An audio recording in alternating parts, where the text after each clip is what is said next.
Hey guys, Robbie K here, coming at you with the first of two movie reviews today. I've already seen the one that I'm about to do last night, but as for today's, I've still got another one to check out. Enough rambling. Welcome to Robbie's Movie Reviews, and today we're going to go over the big Disney flick that's coming out to try to salvage The Last of March. Yes, it's another one of the live-action remakes of a beloved cartoon, with one taken by the approach of a man with a twisted mind and a twisted image in terms of how he makes cinema. Yes, I'm talking about Disney's Dumbo, shot by none other than Tim Burton, the legend himself. Now, if you haven't seen the trailers or haven't seen the original, you know that Dumbo's about a flying elephant. And essentially, this Tim Burton take is trying to find a way of reliving and rekindling the magic of the circus, all while centering on a beloved, cute little elephant. But as always, corruption and greed, as well as hard times, push people to do stuff that they don't want to. And anybody looking for an advantage will do their best to get that said advantage. But that's essentially what I'm thinking about as what's looking for the trailer. And nevertheless, we need to actually get to the review. But as always, it's broken down into kind of two reviews. The first being kind of the short and quick ones so that you can get in and out if you wish. And finally, you've got the likes and dislikes category for those looking for a little more kind of detail to their reviews. As always, Robbie K, thanking you very much for your your tuning in. And as always, let's get started. So in regards to Dumbo, in terms of that quick review, what do we have in store? Well, simply this. Dumbo is adorable on many levels and a very cute spin despite the kind of darker tone that Tim Burton takes. No longer worrying about sort of the colorful fun animation, Dumbo finds a way to take the magic of the Disney cartoon and put it into a modern live action spin with that nice overshadowed tone. The animated baby elephant himself is probably the centerpiece to your enjoyment for this, but there's plenty of kind of side acting and stories to sort of get you invested.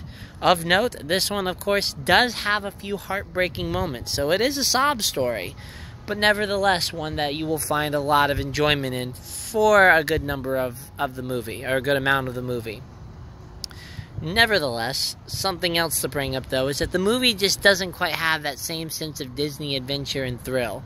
While it does try to do something with its human characters, it's overshadowed by the animated elephants and sort of the heart-tugging string moments, all kind of in these very repetitive scenes and sequences that I think the cartoon itself was missing.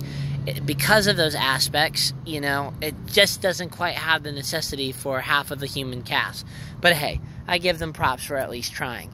I am missing a few of the other talking animals in this film. I won't lie that they aren't there.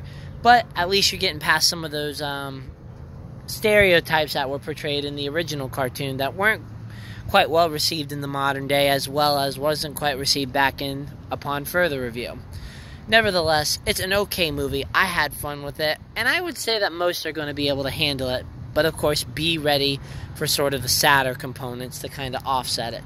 What's my spin in terms of it? Well, I would say that the movie itself probably gets, in terms of its category of an animated kids adventure with a little bit of comedy and some drama thrown in, it's probably along the lines of probably about a 7. Maybe a 7.5 if I'm looking into the lax one.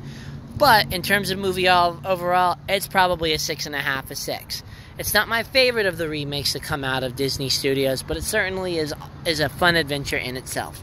If this is where I leave you, or if this is where you leave the site, since I've still got more to record, then thanks very much for checking in. But otherwise, if you are not, and if you are checking out, I'm sorry, then please like, subscribe, share, and help me just make this better. However, if you're sticking around, let's get kind of into more of the detailed reviews that, again, shouldn't have too much spoiling in it. Now, in regards to the likes, which I always like to start with, the first thing is it brings the fun of the circus, at least at some parts. Circus, unfortunately, is an era that is heading hard times, always has been the case, because of our ability to want more and more spectacle, more and more new thrills and rides to come into something that to some people is a nightmare and to others is kind of just a pastime. But the circus culture, I think, is established very well, especially in terms of the troop mentality and dynamics that come with sort of the family that's built in the circus. So that's a point and a check for them. Yet, you know, something else that's great is seeing sort of those dark, brooding times that sometimes are behind the circus. So by taking those two aspects, I think you kind of get a sense of a culture that takes place in the background and sort of makes a key component for driving Dumbo's kind of integration into the movie. So kudos to that. In terms of the thrills, chills, and spills, again, it kind of gives you that circus feel. Most of the time not too complicated, and kind of feeling like a true vaudeville of this Circus Maximus kind of glory. But at the same time, does have those moments where the imagination gets let loose and the things we love about the movies come in at full swing. This is definitely true in one of the places where the bigger circus is kind of integrated, and you get something that the imagination absolutely loves to feed on. So kudos to them for doing it, because again, it's got that Tim Burton twist. I guess that brings me to the next one, is Tim Burton knows how to take childhood fantasies and, of course, still keep the whimsy, but also kind of throw hard reality facts into it as well. And I think in this movie, he manages to do that in a nice balance. Enough that kids can still go see this, but also enough to kind of bring the adults and the humans into it. The adults and older audience members in to really kind of appreciate. And if you just love that dark aura and persona that comes with it, then you're going to love the Tim Burton twist again in this film. But definitely something else that I absolutely love about this film is the fact of you've got the baby elephant of Dumbo. That little thing was definitely the cornerstone of the movie, and probably going to be the factor that's going to hook most people in. You've got the fact that he's cute, he's adorable. As my friend Mary likes to say, it reminded her of a cat. For me, more of a dog. But definitely just a fun little character that, just like the animated movie, has a lot of heart and soul to it. So kudos to them for making that centerpiece, as well as just integrating it very well into the components. Now, a small like is, I think some of the casting was great. I love Eva Green in this film. Would have loved to see a little more involvement and integration with her. And Danny DeVito was a hoot to watch, because it's kind of like a typical Danny DeVito role, only a little more curtailed to the role of it. Now, in regards to the dislikes, where does that come up? Well, the dislikes are sort of essentially this. The first thing is that I kind of felt that the movie was a little faster and a little shorter than I anticipated. So while I do appreciate getting out of there in less than 2 hours, I think this is one of the times where Disney's pace kind of cost them some story aspects of it. The second thing is that even though they did put a lot of kind of showmanship into it, if you heard from the quick review,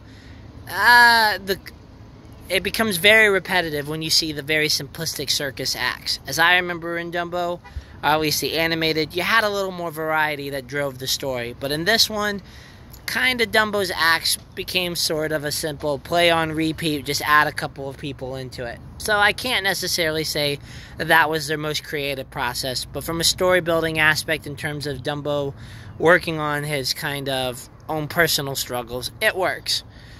I gotta say that my biggest thing that I wanted was a little more Tim Burton-esque into it, a little more of his creativity pumped in, to kind of bring that odd weirdness that the story of Dumbo already brings with it. And by far, in terms of integration of the human characters, yes, I understand it's a movie about a baby flying elephant, but if you're going to work to essentially hire such a big cast, you might want to utilize them a little better in the story rather than some of the preachy tales that we were seeing. I can say, like I said, Eva Green, Danny DeVito's characters, both of them worked well. Half of the supporting circus cast had some support built into it, but I don't quite think they were all that important or integrated like I think they were looking for. And I gotta say that the biggest miss for me was Michael Keaton. Not that he's not a bad actor and that he's not a good actor. I mean, I like him in a lot of things. I just think it was a wasted character. He was kind of a very simplistic carbon copy person that we see, but at the same time, it's just a little shortcoming, and I don't think they really brought all the best out of that as I was hoping they would. Nevertheless, let's kind of wrap this up. To be honest, I did enjoy Dumbo a lot, and it's all because of the little animated elephant. It's cute, it's cuddly, It's got a lot of fun little imagination twist to it, and surprisingly, it's a little more realistic than the cartoon ever was. And while it does kind of bypass some of the Disney magic, the realism is appreciated at times. But I think that in terms of their big, spectacular numbers, most of the time they didn't quite add the Disney magic into it. And the project seemed just a little rushed, and particularly in integrating its human cast and big budget people that they kind of roped in. But overall, your kids are mostly going to like it. There are sad parts, so of course be ready for that. And while I'm not putting those as a dislike or a like, they're definitely there important for where they work. But overall, I thoroughly thought that this movie was a solid 7 in terms of its category. But in terms of movie overall, definitely probably around the 6. Nevertheless, guys, this is review number 1, that I will post later tonight. And we got number 2 coming up later. So until then, thanks for checking out. And this is Robbie K signing out until the next time. Bye.